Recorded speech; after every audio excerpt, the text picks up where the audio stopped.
Praise the lord. మీ అందరికీ దేవుడి పేరట నా హృదయపూర్వకమైన వందనాలు. ఈరోజు గోవాలో ఉన్నాం. దేవుడి దయ వలన అనేక మందికి సువార్తను ప్రకటించాం. ఎలాంటి వారికి సువార్త ప్రకటించాం, అసలు గోవాలో ఏముంటుంది, గోవాలో ఎవరుంటారు, అసలు ఇక్కడ ఏం ఫెసిలిటీస్ ఉంటాయి, జనాలంతా ఎందుకు వస్తుంటారో ఈరోజు మనం తెలుసుకుందాం. గోవాలో 2 జిల్లాలు ఉంటాయి. ఒకటి నార్త్ గోవా, ఒకటి సౌత్ గోవా. దీంట్లో 16 లక్షల మంది జనాభా ఉంటారు. ఇక్కడ 16 లక్షల మందే ఉంటారు.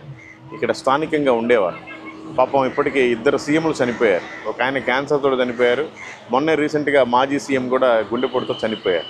ఎందుకో మరి ఈ స్టేట్కి ఎవరు సీఎంగా వచ్చినా 2 అయితే ఇప్పుడు చనిపోయారు. సో ఏది ఏమైనప్పటికీ ఇక్కడ 16 లక్షల మంది జనాభా ఉంటారు. టూరిస్టులు అయితే ఇంకా క్రోర్స్లో వస్తూ ఉంటారు ఇయర్లీ. ఇక్కడ సౌత్ గోవా, నార్త్ గోవా 2 ఉన్నాయి.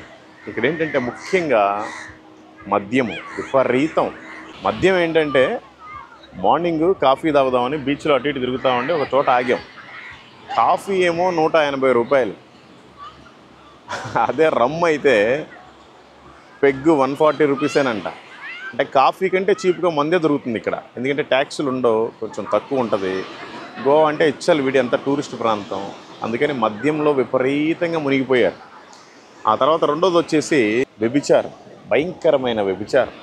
ఎంత అంటే ఇంకా ఏ ఏజ్లో వాళ్ళు కావాలంటే ఆ ఏజ్లో వాళ్ళని ప్రొవైడ్ చేస్తున్నారు కొన్ని సంస్థలు.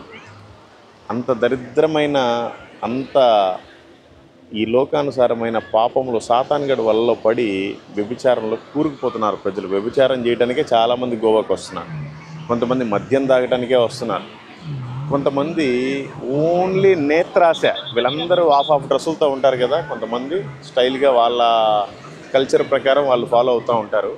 కొంచెం ఈ గోవా రాగానే ఇంకొంచెం విచ్చలవిడతాను చేస్తాను. I don't know, this is not me. ఇక్కడ కొంతమంది ఓన్లీ కళ్ళతోటి చూసి ఆనందించడానికే వస్తున్నారు.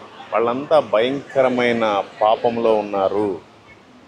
కొంతమంది ఓన్లీ బాడీ మసాజ్ చేయించుకోవడానికి ఎక్కడెక్కడి నుంచో వస్తూ ఉంటారు. అంతా మోసం.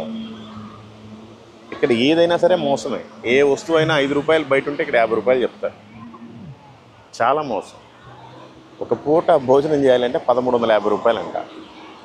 అదే నువ్వేమైనా ఆల్కహాల్ తీసుకోవాలంటే, మందు కానీ బీర్ కానీ తాగాలంటే 140 రూపీస్లో దొరుకుతుంది. అంత దారుణమైన పరిస్థితిలో గోవా ఉంది.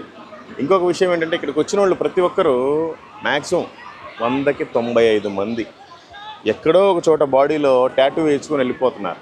పచ్చబొట్టు. అన్నీ కూడా సాతానుగాడి క్రియలే చేస్తున్నారు, కానీ ఎవరు కూడా మంచి క్రియలు చేయట్లేదు.